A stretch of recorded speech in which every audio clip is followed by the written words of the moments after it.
government erina okutuwa emmere abantu ba Uganda bawe emmere aba bulijjo bali bubi nnyo ate era mu ngeri y'emu government eggula oluggi olusobozesa civil society organizations NGOs bannaddiini ebitongole ebya relief bisobola okudduukirira Uganda tuleme kufa nga nsanafu nga tulaba ngeri y'emu njagala okuba omulanga nti president asaana akitegeere nti abantu ba bulijjo bano abasembayo mu byalo districts tulina 146 beetaaga okumanya engeri gye bayinza okwewalamu obulwadde buno basindike ambulances public vehicles zeetooloola Uganda yonna ne documentary film eraga Munnayuganda bw'asobola okulwanyisa obulwadde buno.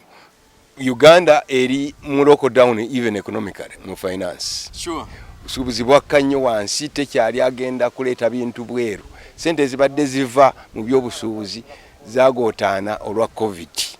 Wasaana wabeerewo enkekkereza ya sente ey'enjawulo.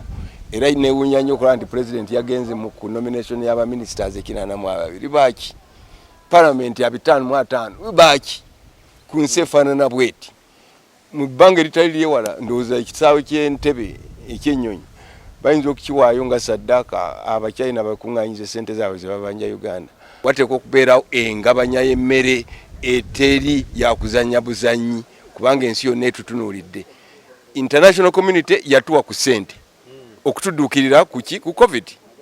World Bank yatuwa $1,000,000 International Monetary Fund netuwa akatabalika kamu ng'obuwumbi 8. Stanbic Bank International netuwola euros $1,600,000. Zonna zajja mu Uganda. Wateekwa okubeerawo ekikolebwa nga siyogedde ku mawanga ag'enjawulo agatuwanga ebitonotono. Kaakati bw'ogamba nti ababodaboda sibakole n'emmotoka zizikole nga buli liita y'amafuta gavumenti egifissaako shillings 1,500 obanga yes kumpi buli kampuni y'amafuta partially ekolera gavumenti nolwekyo obanga asaaga osaana opime scenarios z'abantu abataakole naye ng'osigazizza maximum ya namba ekola y'emmotoka kubanga baddukira kinene nnyo ku ssente z'omusolo ate bw'otakola ekyo cabinet y'aba ministers 82 onoogisasuza ki abantu bajja kutuuka okwediima abakolera gavumenti nga president Museveni takyalina ssente z'abasasuza.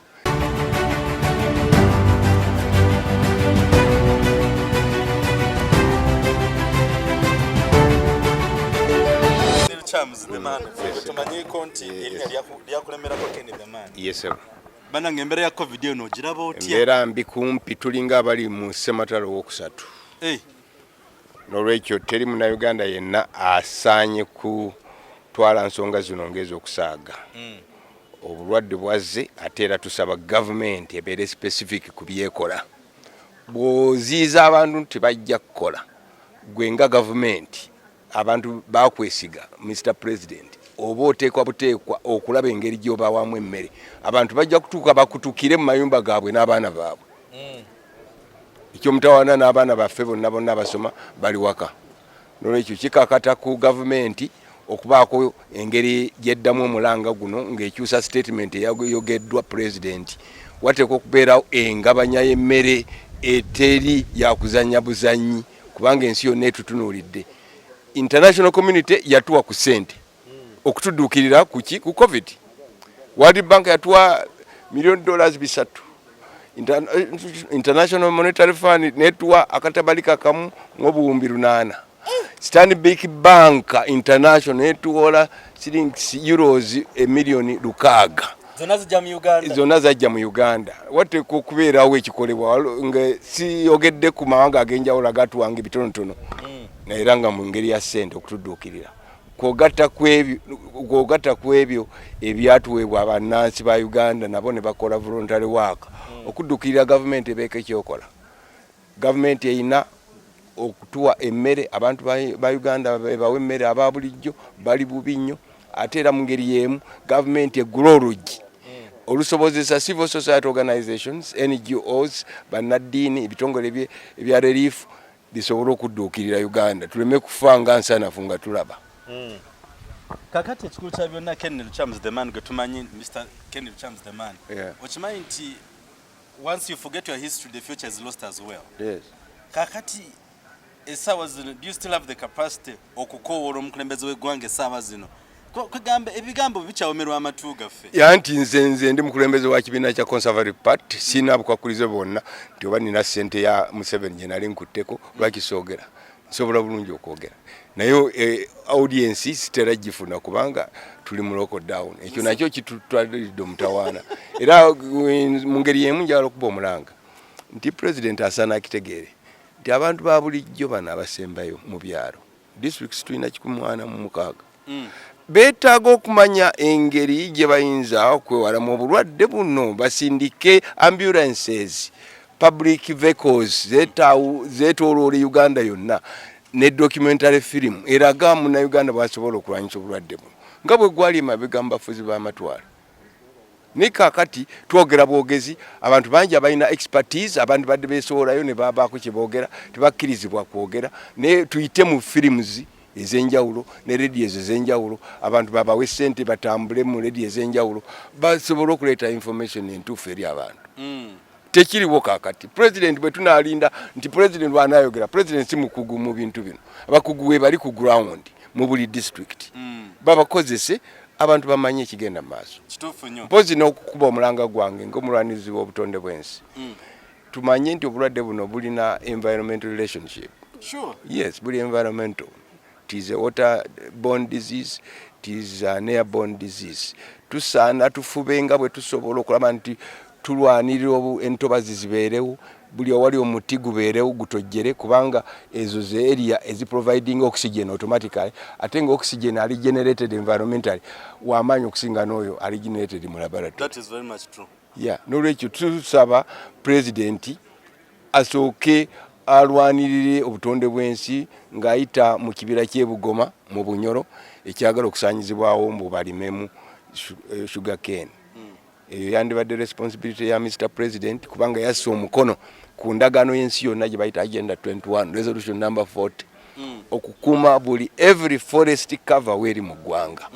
Ekibira ng'ekyo tikiyinza kumala gagenda nga Mr. President takinunudde. Bali batugamba nti buno obulwadde bwa COVID-19 butta abantu abali mu myaka gyammwe okyogerako kituufu butta abantu bonna kaakati kubanga mutation kasitosuka myaka 5 tekulaba nobo batotuuse mu 5 nobeera awaabiri obeera owasatu naawe ofa. Yeah. Akati mukulu Lukyamzi era nebaza nnyo eno radio Biraali omanyi okubakuŋŋaanya mu COVID-19 nemusobola okubaawo yogera station B ezakakikoze si kyangu nnyo era njagala okwebaza ennyo management ya radio Biraali n'abo abasponsoringa programu eno. Nze nebaza nnyo mukulu moderator olaba okubakuŋŋaanya munagamba kuba mutera okuba abantu nga 10 leero appointinzeemuko few people. Yes. Na makulu gacho ntu afunyembu ba cream. Ate ntwogera sense. Nemwogera sense. Ebigambo byetwogedde bikulu nnyo. Kimu ku ebyo kyenjagala okusembyayo. Uganda eri mu lockdown even economically mu finance. Sure. Obusuubuzi bwakka nnyo wansi tekyali agenda kuleeta bintu bweru. Sente ezibadde ziva mu by'obusuubuzi zagootaana olwa COVID. Wasaana wabeerewo enkekkereza ya sente ey'enjawulo. Era inewunya nnyo okulaba nti president yagenze mu nomination y'aba ministers 82 baaki parliament ya 55 baaki ku nsi efaanana bweti mu bbanga eritali lyewala ndowooza ekisaawe ky'entebe ekyennyonyi bayinza okukiwaayo nga saddaaka abachina bakuŋŋaanyiza sente zaabwe ze babanja Uganda ate era n'ekirala nebaza okuba nti mupadde omukisa okubaako kyenjogera tiwaliwo nsonga lwaki tuva ku mikwano gyaffe egimanyiddwa naddala mu Europe wa Western world abadde batuwa ssente nga bazituwola naye nga ziriko period of grace ezisinga tezibaako na interest rates okusinga bwe tugenda ku ssente z'abachina ezikanaga interest rates n'ebbanja lyennyini ery'okusasuliramu ne baba nga basitaninga nti tono nnyo okusinza ku bbanga erituweebwa amawanga amalala. Beda kituufu nnyo. Nakasembayo cabinet ya President Museveni eno gyogerako ki kuba ndabira ddala mwewe mwabeera mu parliament nga musajja ali ku bunkenge neka kati ndabali ku kaseerezi jakomye okubeera ne parliament ennene ne debate yegenda okugotaanira singa abantu baba batonotono bakigero baba baweebwa time emala okudiscussinga issues nga tubayisa amateeka naye gyokomye okubeera n'abangi buli omu ayogerera eddakiika 3 olwa 2 anaaba atuusa akyeka era mu ngeri emu cabinet ennene ennyo tena kyeyamba ojjukira omusajja wa Namige gwe bayitanga Winston Churchill owa Bungereza yakwatibwa kuba prime minister najja kuba prime minister n'olutalo ne lubaluka olwa gundi Hitler. Cabinet yali aba member ba ministers 38 yaji cutting down to 9 ministers asobola okutuuka ku decision amangu ne President Museveni yandibadde yazika chapter ku Winston Churchill ate yali omwanguzi. Yes, nature olowooza abantu bano abasinga nadda bali mu good mu division yo kale Kampala n'okutwaliza wamu abalowoozaako yenga omuntu nti Kampala omuntu bakola emmere ya buli lunaku mmere ya kiro mmere ya kintu program eno kyemvudde nebaza aba Radio Birara teri radio ebadde ngagga ku kintu ekyo mu birowoozo ebiwereddwa nga Radio Birara program y'olwaleero ebigambo byonna byetwogedde aba mu President's Office Prime Minister's Office ndowooza bajja bitwala nga bikulu nnyo tosobola kuteeka muggalo guno abantu nobagamba tebajja kukola era tebateekeddwa kulinnya mu bibuga byanjawulo nga tobawadde emmere bayinza n'okweggunga ne bakugjamuko obuyinza webale nnyo kakati ndeda so nga tonasibula batulaba era nekukuno omukutu gwoliko baguyita the flashlight channel direct mu Uganda mu Ngereza USA fenna batuuliriza mukulu Charles golbadde olowooza ki magezi golbadde omukulembeze w'eggwanga nti COVID-19 yali gikutte atya awamu n'abantu COVID-19 asaana agikwate bwati first of all abantu bangi nnyo tebannaba kutegeera kabi kayinza kubeerawo singa omuntu amala gagenda mbu adde mu mulanga gwa gavumenti bamuwe vaccine nga tebannaba mukebera n'abasawo abakugu bonna banyenya omutwe bagamba don't risk kibiri riske ogenda okugema ng'ate olina obulwadde bwa COVID kubanga vaccine eno ekola nnyo ku musaayi oguli innocent. That's true. Naye bw'ogamba nti oriskinge ebivaamu toyinza bitegeera. Obadde okimanyi nti COVID-19 yakatwala abakulembeze bana. Yes. Asookera bali bamuyita ono mu America ono yakavaako abedde mu America ani? Aliwa Trump. Donald Trump. Yes. Trump COVID yamutwala. Yes. Yagikwata bubi. Yeah. Biden namugamba oyisiza bubi abantu bana. Netwala ne mukulembeze. Eyo. Netwala n'omukulembeze wa Brazil yaliko. Oyo naye n'agenda. Yes. Netwala n'ono mu Netherlands. Yes. Just and recently. Yes. Etutono mu East Africa. Yes. Jean-Pierre Nkurunziza. Yes. Singa mukulu president wa Tanzania ati afa bufi. Mukulonda okujja abadde tayita. Nanti byebyo. Yes. Kakati ku mukulembeze w'eggwanga yolowooza kiki ng'omuntu. Ekintu kyalina kyakoze kina challenge nene nnyo. Kubanga for example ebyenfuna byaffe bibi nnyo. Essente zaffe ez'omusolo eziva mu communication MTN, Airtel ne kampuni z'amafuta kumpi basically zezitubeezaawo. Kakati bw'ogamba nti aba bodaboda sibakole n'emmotoka ziziikole nga buli liita y'amafuta gavumenti egifissaako shillings 1,500 obanga yes kumpi buli kampuni y'amafuta partially ekolera gavumenti.